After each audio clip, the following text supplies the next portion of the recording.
California's Gold is produced in association with KCET Los Angeles and is seen statewide on California Public Television.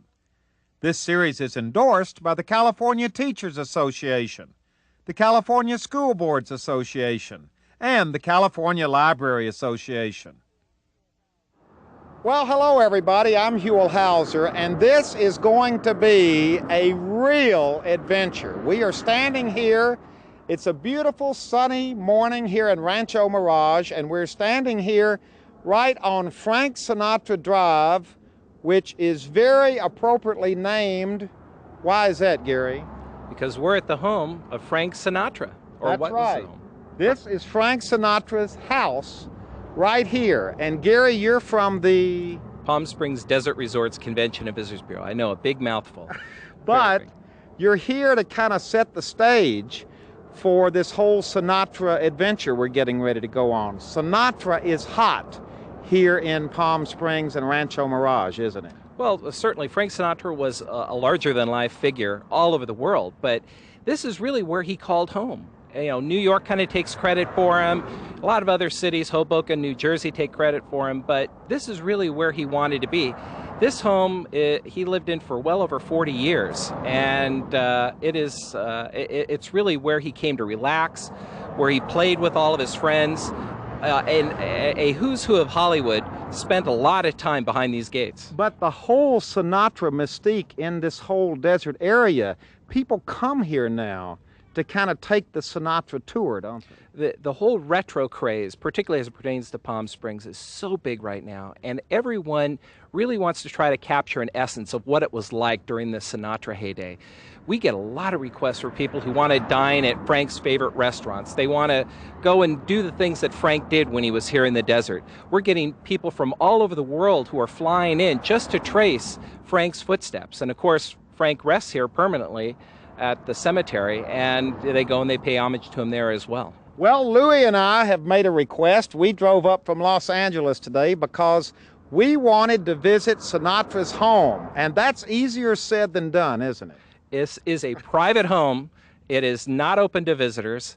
There are lots of buses that stop by and point it out, but it is not something that people can actually tour. So to go behind these gates is a big deal. It's a huge deal. It's a huge deal, Huell. And that's why I'm bringing my camera here, because this is something I may not get to do again. You've never done this? I have never done this. It has been a dream of mine to be able to go behind the gates and see this. This is sort of, a musical mecca. This is, a lot of people make the pilgrimage to see Frank. The Holy of Holies behind these gates. This is huge. All right, we're getting ready to go inside. Now, they tell us that the way to get in, I'm pushing the button right now.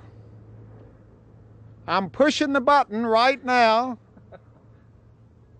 I'm pushing the button. Oh, there it goes. Whew, I was scared there for a minute, Gary.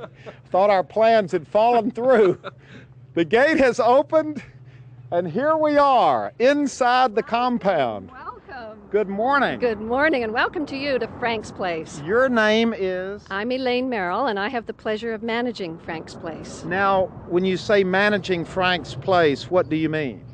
Frank's Place is now owned by a Canadian company, the Jim Pattison Group, and we use Frank's Place for corporate purposes. It's a great spot for visitors to come for meetings and just a wonderful atmosphere. So is it also a private home? Did the Pattisons also stay here? But it's also a corporate thing for their company as well. That's correct. Mr. and Mrs. Pattison would use it, yes. And you've basically kept it in pristine condition. I mean, you must have a huge staff here working on all of this. The gardens are handled by 2 gardeners, so they do a very great job. Now, do you have anything that you want to tell us about what we're seeing right off the bat?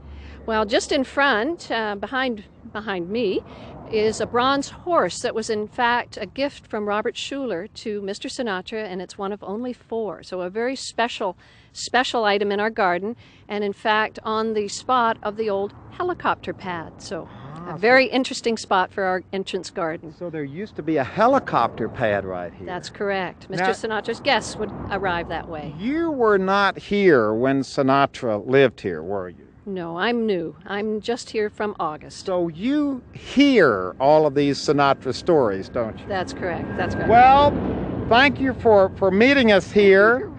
And the Sinatra stories are going to come from this old-timer here. I am an old-timer, too. Introduce yourself to us. My name is Frankie Randall Buell. It's nice to be with you here today. And your association with Sinatra? Well, my association, I'm happy to say, was a long-time friendship. I met Frank Sinatra about 37 years ago at a place called Jilly's in New York. And Jilly, for anyone who knows anything about Frank Sinatra's life, was probably Frank Sinatra's closest and dearest friend of all time.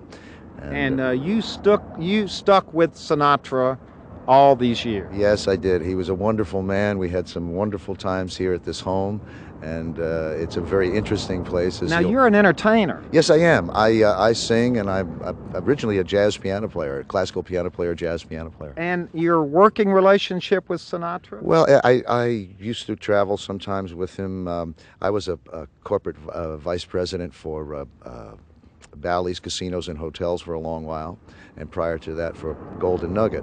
And we had an ongoing relationship with Frank Sinatra. And you spent a good deal of time right in here, didn't you? Right in here. There are a couple of pianos, one's in the house, one's in the theater, and I spent a good part of my life entertaining and having a great time and lots of fun with the Sinatra family. Elaine, we're getting ready to hear some real Sinatra stories. You better stick around and listen. This is the good stuff I need to make my tours. Exactly.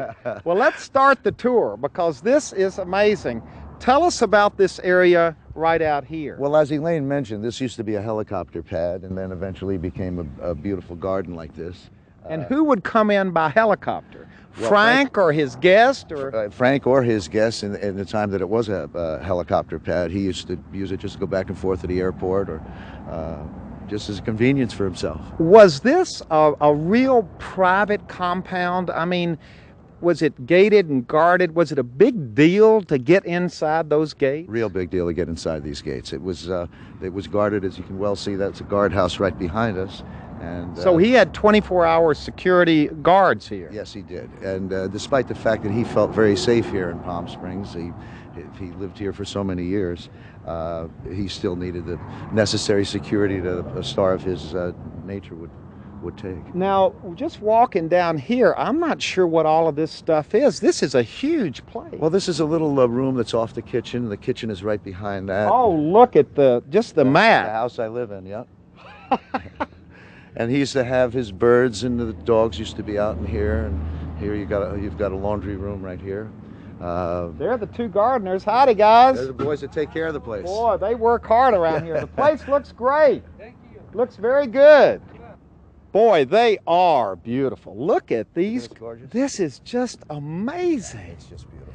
This is, I mean, I don't know what the helicopter pad looked like, but it certainly couldn't look as nice as Not this. as lovely as this. I remember Cheryl T. got married out here one day, and they had a piano set up for me, and we played some music. Cheryl Teague's got married out here. Yeah, right there. Now, was this considered?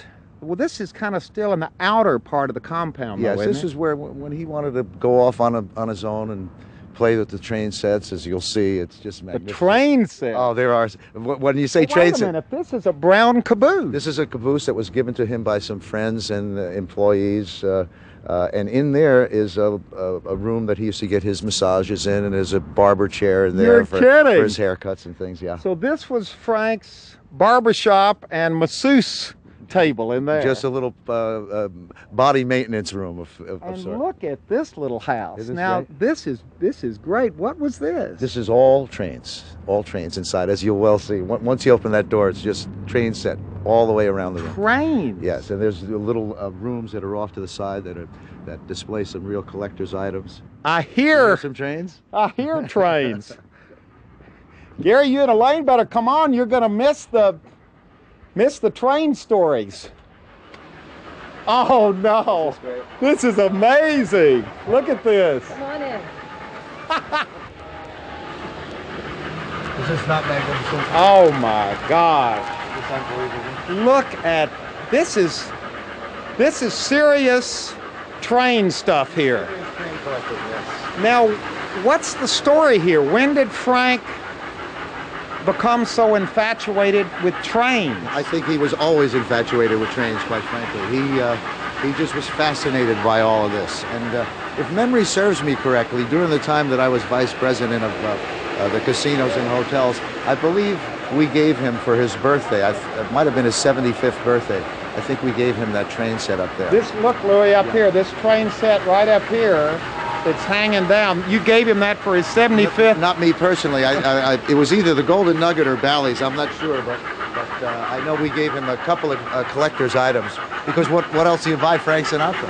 Now, what would happen in this room? Would this happen when he had parties? He'd bring people here? When he had parties, or I would think probably at times that he couldn't sleep, because Frank Sinatra was noted for not going to sleep very early at night. And I would think that he probably came in here. I used to see him all the time put a hat on and just run all the buttons back there. You're kidding. Yeah, he had a great time. He would put a hat on. Yeah. And there's a series of hats over there. He generally picked maybe that red hat over there. Wait a minute. Yeah, here's a guy with a hat on right now. Good morning. Good morning. Your name is? Oh, my name is Alfredo Garcia. Nice to meet Nice you. to meet you. Now, did you work with Frank Sinatra? Yes. How many years? I worked 4 years. 4 years? Yes. On the trains? Yes. And you're still running them? Yeah. Look at all these switches, Louis. This is an amazing... You run them all from right here? Yes. All these the control for every single trains. Wow. There's the picture. Isn't that a great picture of him when he was getting the train from us? We looked long and hard to get that train set. And so he had people out looking for trains for him.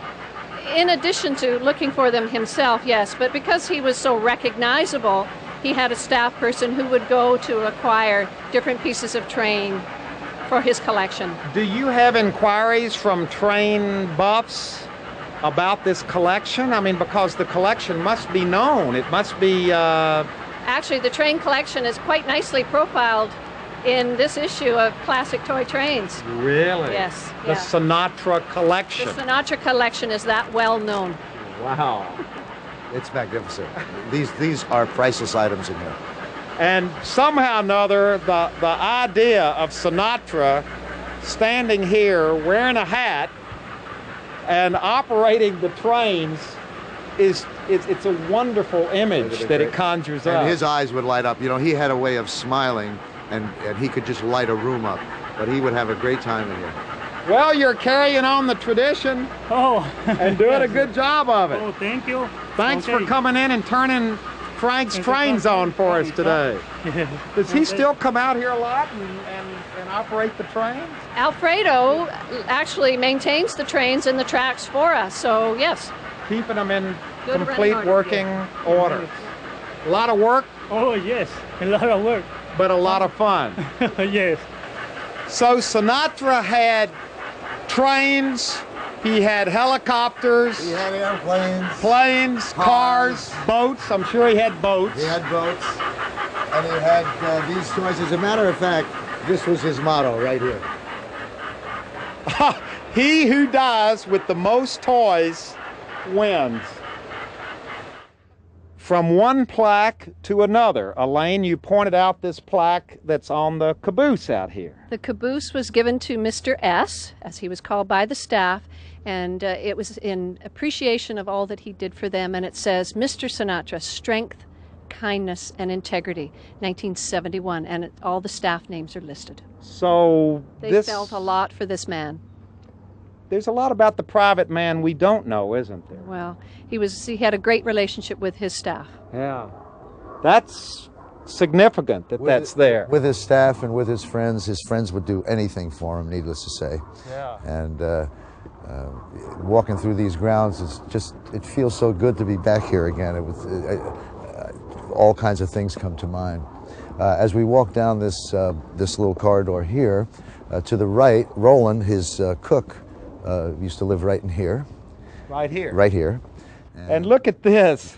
That old feeling. All of the mats, there's My Way, there's Tender Trap, there's all the different songs that he recorded and was associated with. This was Vine's room. Vine was the gal who took care of the house, ran the house. Actually, there's something that, Elaine, maybe you can explain. What is this? Well, Martin Sinatra, who was Frank's dad, was a fireman. And he was always very concerned about fires. And when he first had this place out here, this was kind of wide open, empty spaces. So Mr. Sinatra was prepared. He had a reservoir of water, and throughout the property are these wonderful old bits of firefighting equipment. So he was ready. Do you think that dated from the fact that his father was a fireman, or just from his concern about fire out here? I think both. possibly it was a combination of both. Yeah. His dad was, of course, being a fireman, and living out here when he first moved here, there was not all the construction that we have now. Now, when did he move here? I don't know the exact date he moved here. Gary? It was in the early 50s. He had a home in Palm Springs that he sold in 1949 and then moved out here when there was really nothing. He was really one of the first pioneers in Rancho Mirage. That was about, I think, 51 or 52. Yeah, up until that time, he had a place on Via Calusa, which is downtown Palm Springs. But this was his house. Yes. This is the house that he loved and lived in for so long. Absolutely. In fact, during his final days, it was said that the people who went to go visit him at his home in Malibu, he kept saying, "I want to go home." And they said, "Mr. Sinatra, you are home." He says, "No, I'm not. I want to go home." He loved this place. He thought of this as his home. This was home. Yeah. Definitely. Definitely. Are you getting all of this on camera in case Louis has a problem with I'm his? your backup. Absolutely. you Not had a missed a problem. thing all the whole time.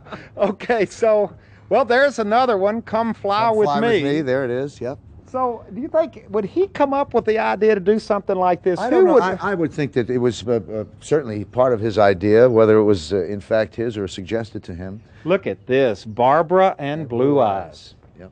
Now, why would that be here? Is this where they lived here? This was the dining room here. There's a little bar area there, and then next to it is the living room.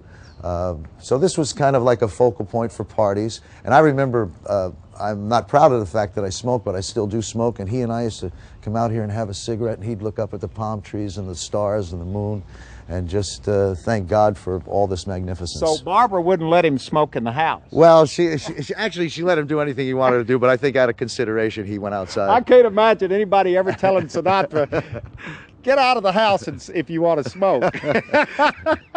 If you told him at the wrong time, the answer could be pretty... Yeah. Now this is, boy, I tell you, this is overwhelming. It's just gorgeous here. This is, and what's so interesting about it is that, well, number one, the pool really isn't that large. No. It's a wonderful pool. Did he spend a lot of time in the pool? Oh, he used to like to lounge around the pool. In fact, Elaine brought out a little earlier. That was a chair that he used to sit in, that one with the blue cover on. Elaine, what's the story? This was his chair? My understanding, that's Mr. Sinatra's chair, and it's certainly close by another historic spot, which What was is that? the concrete, the heart in the concrete, is where Mr. and Mrs. Sinatra were married. So this was their reception area. Oh my gosh. Yeah, yeah. FAS and BAS AS. 7/11/76. You 1970. think they did that themselves? They Put did. that in there? They did. They did. The ceremony was in fact at the Annenberg estate, but the reception was here. Wow. And this is his chair. There we are. Facing, you got it faced exactly the way he... Yeah, this was a great area for barbecuing and with the little cabana. Oh, look over there. Great All place. of this is exactly the way it was. It's exactly the way it was. And look over here, we've got the tennis courts. And what were these rooms back here in this other little house over here? Well, that was more guest quarters. So the guest would stay kind of in the compound away from the main house. It allowed Mr. S to have his private spot, but it allowed him to have guests in great comfort here on the property. So New York has 4 double bedrooms, 8 bathrooms, and has its own pool on the other side. There's another pool. There's another pool. This is like the Hearst Castle. It sure is, isn't it? This is amazing. This is comfortable. And to stay here must have been an amazing invitation to stay at this house. Well, it's got to be a pretty special atmosphere when you have the Sinatra music and you're sitting here and just creating images of what it was like at those days. I used to wonder why he used to get off stage, whether it would be in Las Vegas or San Diego, wherever he would work, and the car would be waiting at the stage door and jam to the airport. He would get on the airplane and fly here. And I used to always wonder, why would he, make that much trouble about just getting home that quickly? And when you see all this, you realize why. Yeah. Now, would this have been, would he have played, is this a card table? Was he a card player? Was he a, what would have happened here? Lots of laughs, believe me when I tell you. Lots of laughs and a few drinks around the pool and entertaining friends, and it was just... Was he a lounge by the pool kind of a guy? I'm having a hard time seeing he Frank would lounge by the lounging. pool. In fact, Elaine was mentioning how Barbara and Frank got married on the 11th of July, and I was invited to the 20th anniversary that they had at the home in Malibu. And as a matter of fact, I wrote a song for the both of them that came from different things that I had heard Barbara say about Frank and Frank say about Barbara. And we were at the Malibu home. There's a little patio outdoors that overlooks the ocean, and there was a piano there, and Robert Wagner had just given a toast. And after that, I sang this song called 20 Years Ago Today, and the both of them were standing in front of the piano and little tears in their eyes, and it was one of those, again, memorable moments. Wow. Lots of those. Yeah. Yeah. You just wonder, I mean, the look of the place. It is made to order for the good life. It's really an entertaining home, and he did certainly an awful lot of entertaining. Were there wild pool parties here? Gee, I really don't know What can we say and what can't we say? I mean, were there Hollywood parties here? Or was it kind of a low-key thing? Were there people jumping naked into the pool? I mean, what was going on? Well, of course, he did an awful lot of entertaining out here, and needless to say, all of his Hollywood friends would come down and visit him and congregate around the pool. Would Dean Martin have been here, and Sammy Davis Jr.? Everybody was here. Sammy used to stay here. Steve Lawrence and Edie Gourmet. All the friends of his would come down from L.A. and be his house guests. And wonder when you were here as a guest if you would be free to take any kind of photographs that you wanted. I mean, how private a place was it? How respectful did you had to be of Frank's privacy when you were here? Do you know? Have you heard anything about that? Not really that much. I know that certainly in later years he and Mrs. Sinatra spent a fair bit of time in the house while the guests were on the property, but I haven't heard of any abuse of photographs by guests on site. Yeah. If he had friends here, they knew enough not to abuse anything. Yeah, I would agree. Because this was literally like a compound that kind of was his little his cocoon, own little world, his own little cocoon, yeah, where he could come and rejuvenate. And boy, that is about as beautiful a sight as you can see. That desert landscape. You look over here, Louis, all the way around, and you see the mountains and the palm trees. It's all here. It's all here. Hugh, before we leave this area, I wanted to show you that in the days when the Sinatras were in residence, Mr. S.'s flag was flying, and you used to be able to tell that to people as you drove by. Absolutely. We drive by the estate, and of course, they'd want to know a little bit about it. And of course, the big question was, do you think he was there? Is he in the house? And you could always tell because the flag would be up if he's here. If it wasn't, there was nothing on the pole. That's what they do at the White House when the president's there.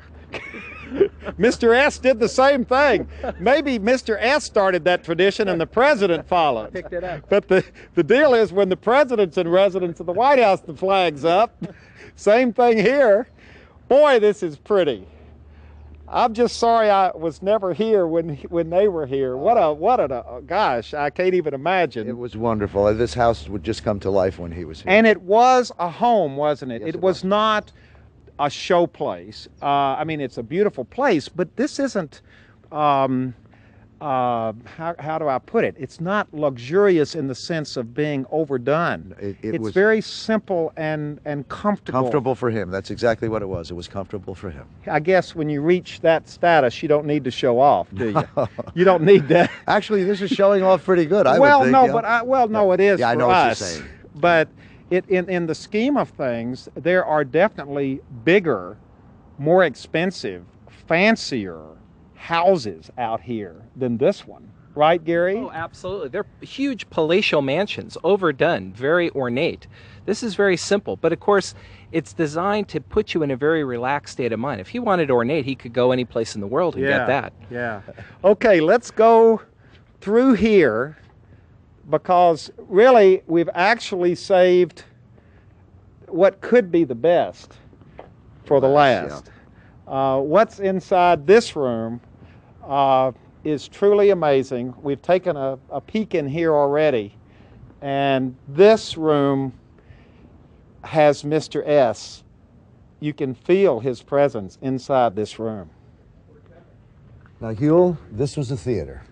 The theater.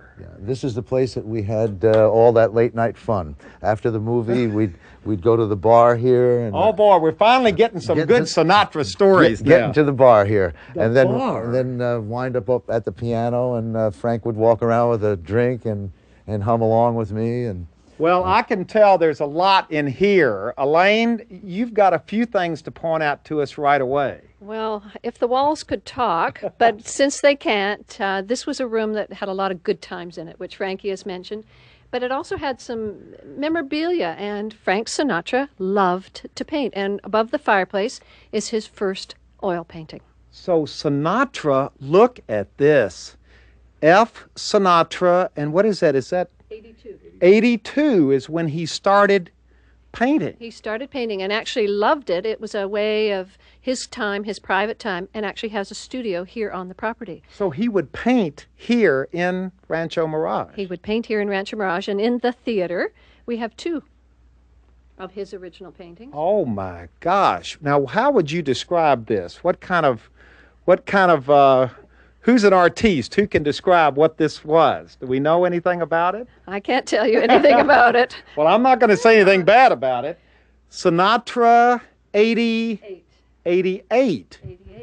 Where are his works? Are they in private collections? Are they in galleries? Are they still with the family?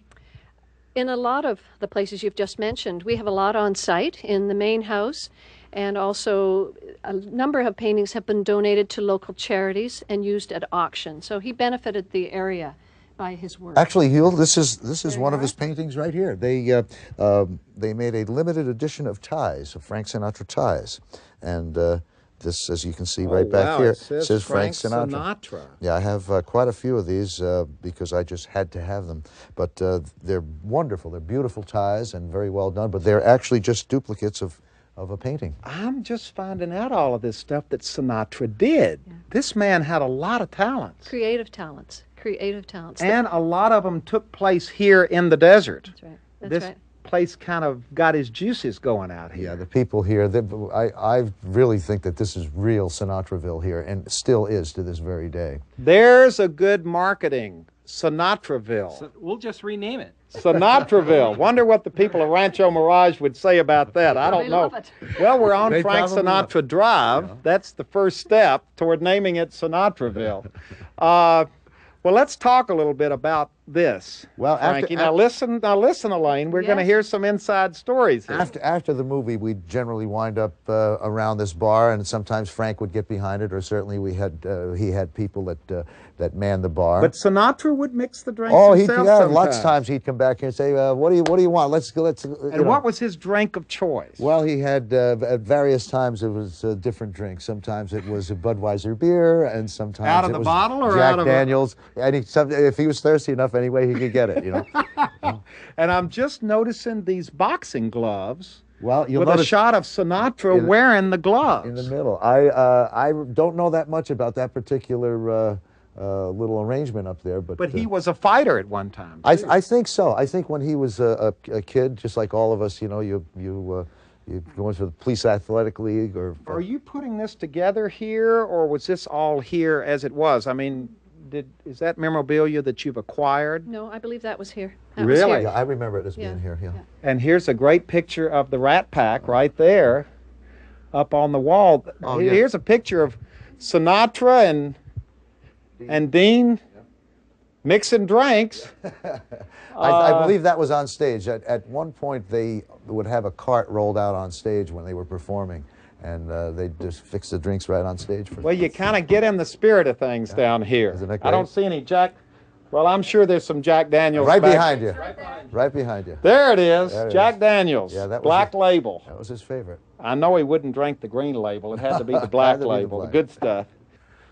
Oh, here's a great picture. Look at this, Louis, of Mr. S. And Barbara, of course. And Barbara. The Do you lovely think Barbara. that may have been made out here in the It could have desert? been right here. It could have been right here. Wow. And then I'd generally wind up at the piano here, and he'd say, "Come on, let's play some tunes." And now, wait a minute. What is this here? What is this? this, what is behind this? Isn't the screen there? That is the screen, because this is called the theater for a reason. Well, I And- remember a screen used to come down out of the ceiling. And that is still there, and that's for the television. yeah. But at the touch of a button in Right. the projection room, the Sinatra oil will drop, which reveals the projection room. The curtain opens, and first-run Wow. movies. And the movie starts. So they would screen Here. first-run movies in here? I guess Sinatra had no problem getting first-run movies. The projection room, my understanding, is state-of-the-art for the time, and it's just behind the original oil painting. So the curtains would open up, or the screen would come the down. screen The is screen there. is there. They would sit here and watch movies. But this was also a place where people would come after he had been out on the town. This was the rumpus room, so to speak. In addition to, of course, being a well-equipped theater, it was a place where everyone just congregated and enjoyed a few drinks and certainly lots of laughs. This was the party room. This was the What are you laughing about? It was the party room. The rumpus room. That's great. Well, that's a new name for it. But I mean, this was really kind of the inner sanctum, wasn't it? Yes, I mean, it was. this was I mean, I can see everybody piling in here from the clubs late at night. Late at night, always late at night. Mixing the drinks over here. Listening to watching a movie. I don't know whether you'd watch a movie that time of night. You probably went right to the bar and then came right over here to the piano. And everybody sat next to me at that piano, including Frank and Jerry Vale, or whoever was in the party that night. We would get up and just have a good time. Were you always here to play? I mean, is that the idea that you were kind of providing the music and kind of setting the tone? Of course, I would come as a guest, as a dinner guest, and as a guest to watch the movies and so on. But because I did play piano, and I'm proud to say he enjoyed what I did, we'd wind up at that piano, and it was wonderful. All right, let's go to the piano. This is the piano. This is it. This is the same piano. Wow. It's a gorgeous piano. And How do you feel being back in this room right It's now? it's a bit eerie, actually, in a way, but very comfortable. There were just so many memories I have of well-spent time here and fun, and hearing him laugh, and just he walking around and having a drink, and me playing a song like, "I took a trip on a train and I thought about you," or any of his favorites, "Come fly with me, let's fly away," all those songs. And of course, if every so often he'd want to hear some pretty songs like, "Maybe I should have saved those leftover dreams. Funny, but here's that rainy day." And Jimmy Van Heusen used to live right around the corner, and Jimmy's real name is Chester Babcock. And Frank loved Chester. And Jimmy wrote so many great songs, Love and Marriage, and all those wonderful Academy Award-winning songs that he wrote. And Was this a creative place for Sinatra? Would he get ideas in here? Would you all talk about music in here while you were playing? I would very often get a call from him if he had to learn a song. For example, one time he had to learn a song for a movie that Sammy Cahn had written the music to, and he called up, and it was so great to hear his voice at the other end when he would call. And of course, I live right around the corner, and he would say, "Hey, Cheech, come on over. I got to learn a song. I want you to show me this, or I want you to show me that." And this is where that would happen. That would happen right here. Where would he stand? He'd stand right about where you are, or right here. And just play off of you creatively. Yeah, just kind of go over a song. And at parties, would he like to hear his music, or would he like to hear any kind of music? What kind of music did Sinatra like? Well, of course, he loved the music that he did, but it wasn't necessary to do his music. He was just a music lover. And all kinds of music? All kinds of music. He used to like to listen to the original songs that I wrote, and he was just a big music fan, and he loved musicians. He used to love to hang out with musicians. And actually, he was a musician. his instrument was his throat. Would he play ever? He played, you know, he'd tinkle around a little bit with piano. But he was not a piano player. He wouldn't consider, he never really considered himself a pianist. But he. Wow, the one thing we've heard today that Sinatra didn't do. I mean, we've heard all the wonderful things that he did do.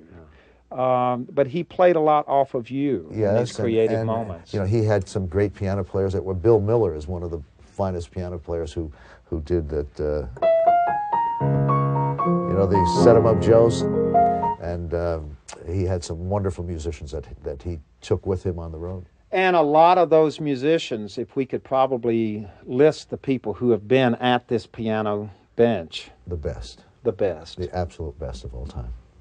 Huell, this to me is one of the most interesting things. This collage shows young Frank Sinatra as a 13-pound baby boy. Oh my gosh. Mom, Dolly, and Dad, Marty Sinatra. And I gather after the birth, Mrs. Sinatra didn't have any more. After having a 13-pound.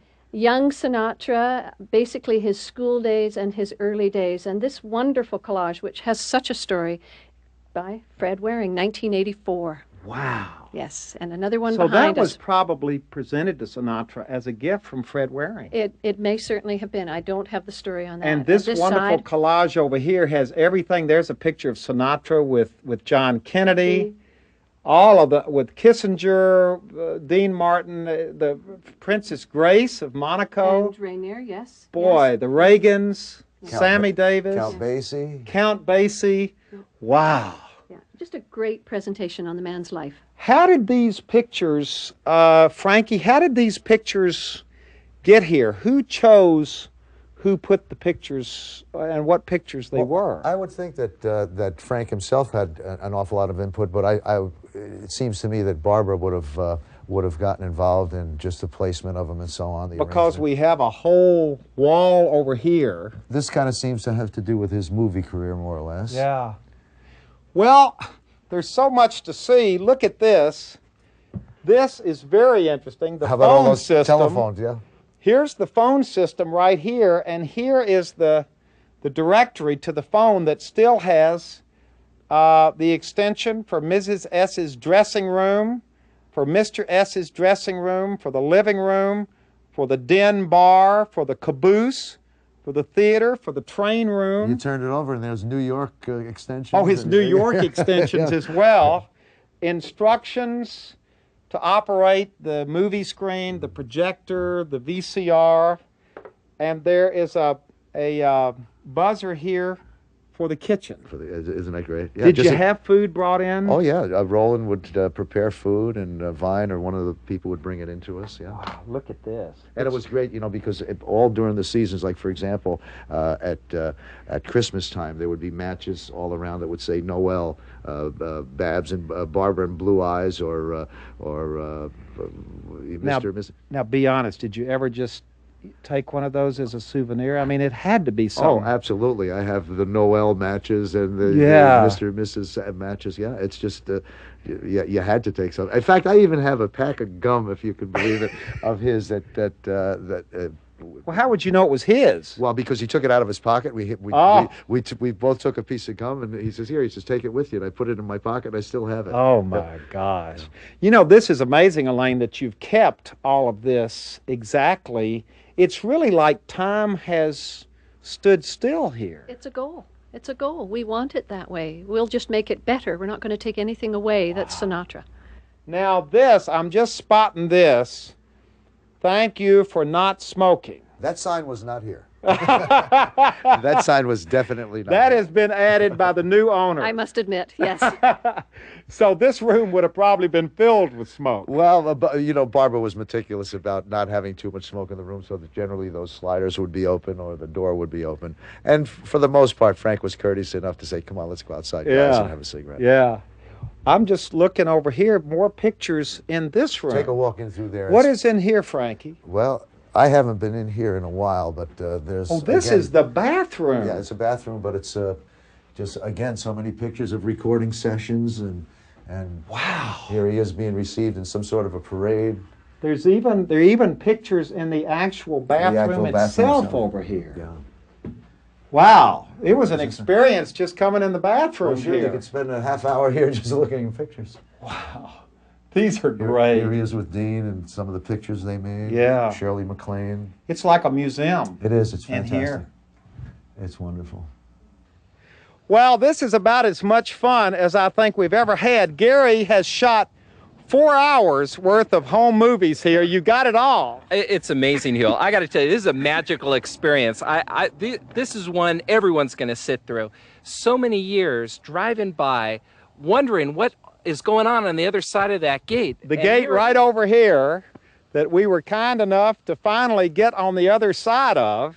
And to see it, I'll tell you, it's more extraordinary in here than I ever could have imagined. You know, what's amazing about this, Frankie, it really still has Sinatra's feel to it, doesn't it? In a way, it's, I don't want to say eerie, but in a good way. You feel the presence. You feel his presence. Yeah, it's been a great experience for me as well today. And like you said earlier, you can also quickly understand why he loved being here so much. The feel, the comfort level, the hominess that the place had. It certainly is a beautiful place, and he enjoyed it, certainly.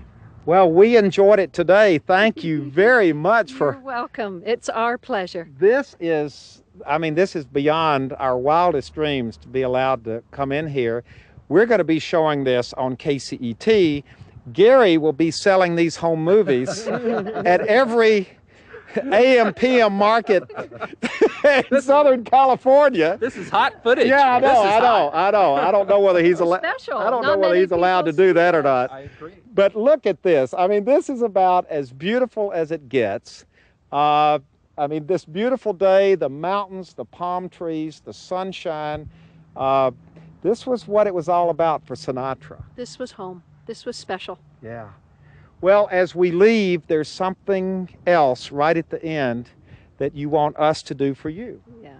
We would like to continue on with a small tradition of always having roses from his garden with Mr. S. And I understand you're going to go for a visit this afternoon, and we'd be so delighted if you would take a rose from his garden and say, from all of us at Frank's Place, hello. Now, these were Sinatra's roses. Do we know that he liked roses? We know he liked roses. Whether or not he was a hands-on person, I don't know. But this was his garden that he enjoyed, and the flowers would make their way to his room. So the staff would cut the flowers Yes. and put them in Sinatra's Yes. room Yes. when he was here, Yes. when the flag was flying. Yes, that's it. Okay, so what's going to happen now? Well, I'm going to look for a rose that would look good. And I think I'm going to go over to one of the very bright ones and cut Okay. you one. So we're going to cut a rose. That's a beauty right there. Take that one. This is a beautiful rose in this beautiful setting here at the Sinatra home. And we're going to take this rose and leave it with Mr. S. Thank you. from his garden. Thank you. We're in Desert Memorial Park in Cathedral City, just a few miles from the Sinatra home. And one of the interesting people that happens to be here at the cemetery is the person who really brought Frank to the desert in the first place, and that's Jimmy Van Heusen. A very famous songwriter, wrote many of the Sinatra hits, including Love and Marriage, and of course, Swingin' on a Star. And you had talked about Van Heusen when we were at the Sinatra home. In addition to him being such a great songwriter, he was one of Frank's dearest and closest friends, and they laughed together, and his real name was Chester Babcock, and Frank used to call him Chester, but he was a wonderful man, and his wife Bobby still lives here in the desert. So it's appropriate that he be here close to Frank, and the other person appropriate to Frank Right here is Jilly Rizzo. Jilly Rizzo was perhaps Frank's closest friend. Ran Jilly's restaurant in New York, and I know that's where Frankie had met him too. Yeah, I started working at Jilly's in the early 60s, and that's where I met Frank Sinatra. at Jilly's. At Jilly's. I was there about 2 weeks playing at the piano bar, and it seemed like the room just parted, and in walked this man that was bigger than life. Sinatra. Now, Jilly had a place out here in Palm Springs as well. He had a place here in Palm Springs, he had a place in Florida, but the place that Jilly started at was on 52nd Street between 8th Avenue and Broadway. Now, it says here he was the best. Do you think, what does that Sinatra thought he was the best. So that quote could have been from Sinatra about his buddy, Jilly. I would think so. It had to have come from Frank, or certainly a close friend of Jilly's. He was a wonderful guy. And right down here, Sinatra's parents are buried here. Barbara's parents are buried here. And here is the gravesite right here of Francis Albert Sinatra, beloved husband and father. The best is yet to come.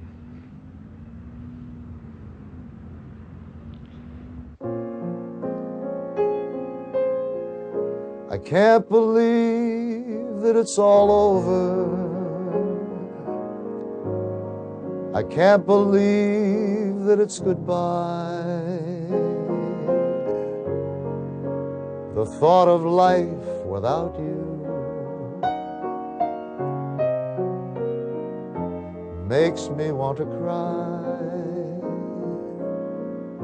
I need your love to make me happy. Without it, I won't even try. I can't imagine life without you. I'll love you till the day I die.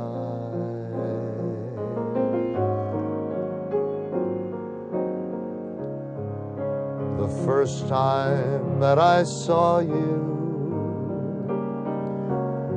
I had to have you for my own, and holding you gave me a feeling I've only felt from you alone. Won't you tell me that you love me? Please say it's not goodbye. The thought of life without you makes me want to cry. I need your love to make me happy.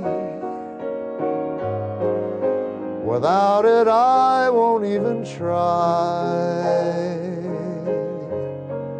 I can't imagine life without you. I'll love you till the day I die.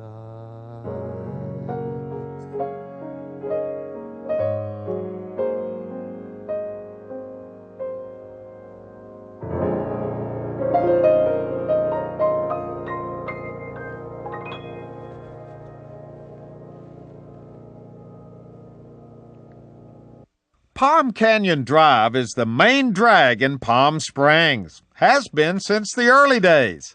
It was certainly the hopping place when this film was shot back in the 50s. Well, today things are pretty much still the same. Palm Canyon Drive is still the heart of Palm Springs. Well, continuing on our Palm Springs nostalgia trip, what we're going to do right now is go back in time to an event that started back in the mid-1930s. It was called the Desert Circus, and it was a big celebration here in Palm Springs. The Desert Circus lasted for over a week, and it culminated with a huge parade that went right down Palm Canyon here. The parade was full of all the local bands, and every business had a float. There were a lot of equestrian units. It was a big deal. And we've come across, thanks to the Palm Springs Historical Society, some wonderful old home movies of that Desert Circus parade. And we have hooked up with our good friends at my favorite radio station here in Palm Springs, KWXY Radio, 98.5 on your FM dial. They play all the wonderful classic old songs. When you drive into Palm Springs, turn on that station and it really puts you in the mood. So we're putting together the old home movies of the Desert Circus with some great old songs about Palm Springs. And right now we're going to go back in time to the 30s and 40s and take a look at that original Desert Circus parade as it headed right down Palm Canyon. Enjoy. Huell Hauser has been in town this week with his California Gold TV cameras, shooting the Coachella Valley and the beauty of the city. California's Gold is produced in association with KCET Los Angeles and is seen statewide on California Public Television. This series is endorsed by the California Teachers Association, the California School Boards Association, and the California Library Association. Well, hello everybody, I'm Huell Hauser, and this is going to be a real adventure. We are standing here. It's a beautiful sunny morning here in Rancho Mirage, and we're standing here right on Frank Sinatra Drive, which is very appropriately named. Why is that, Gary? Because we're at the home of Frank Sinatra. Or That's what right. Was the home? This is Frank Sinatra's house right here. And Gary, you're from the Palm Springs Desert Resorts Convention and Visitors Bureau. I know, a big mouthful. But you're here to kind of set the stage for this whole Sinatra adventure we're getting ready to go on. Sinatra is hot here in Palm Springs and Rancho Mirage, isn't it? Well, certainly Frank Sinatra was a larger-than-life figure all over the world, but this is really where he called home. You know, New York kind of takes credit for him. A lot of other cities, Hoboken, New Jersey, take credit for him, but this is really where he wanted to be. This home, he lived in for well over 40 years, and it's really where he came to relax, where he played with all of his friends. And a who's who of Hollywood spent a lot of time behind these gates. But the whole Sinatra mystique in this whole desert area, people come here now to kind of take the Sinatra tour, don't they? The whole retro craze, particularly as it pertains to Palm Springs, is so big right now, and everyone really wants to try to capture an essence of what it was like during the Sinatra heyday. We get a lot of requests for people who want to dine at Frank's favorite restaurants. They want to go and do the things that Frank did when he was here in the desert. We're getting people from all over the world who are flying in just to trace Frank's footsteps. And of course, Frank rests here permanently at the cemetery, and they go and they pay homage to him there as well. Well, Louis and I have made a request. We drove up from Los Angeles today because we wanted to visit Sinatra's home, and that's easier said than done, isn't it? This is a private home. It is not open to visitors.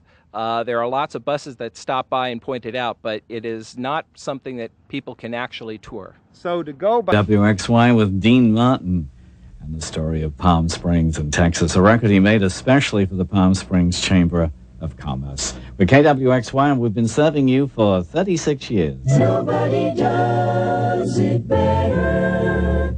KWXY. And here's another nugget of California gold, local resident Keely Smith.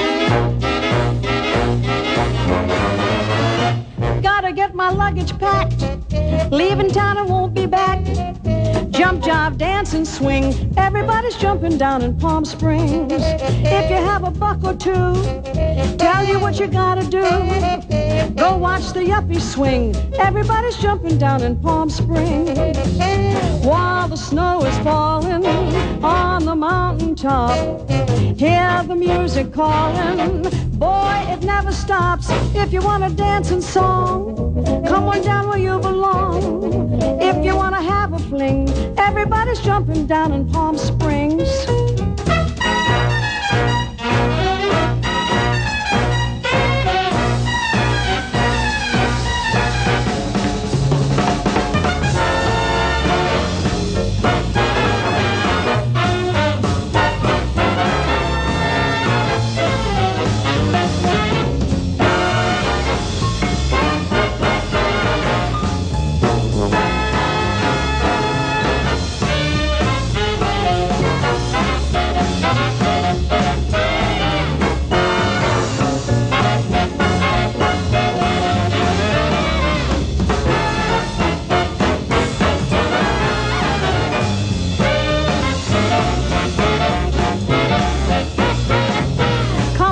Your luggage packed, meet me by the railroad track. Jump, jive, dance and swing, everybody's jumping down in Palm Springs. If you have a buck or two, tell you what you gotta do. Go watch the yuppies swing, everybody's jumping down in Palm Springs. keeps on snowing on that mountain top. Hear that music blowing, man, it never stops. If you want to dance and song, come on down where you belong. If you want to have a fling, everybody's jumping down in Palm Springs. You gotta join them jumping down in Palm Springs. Man, they're all jumping down in Palm Springs.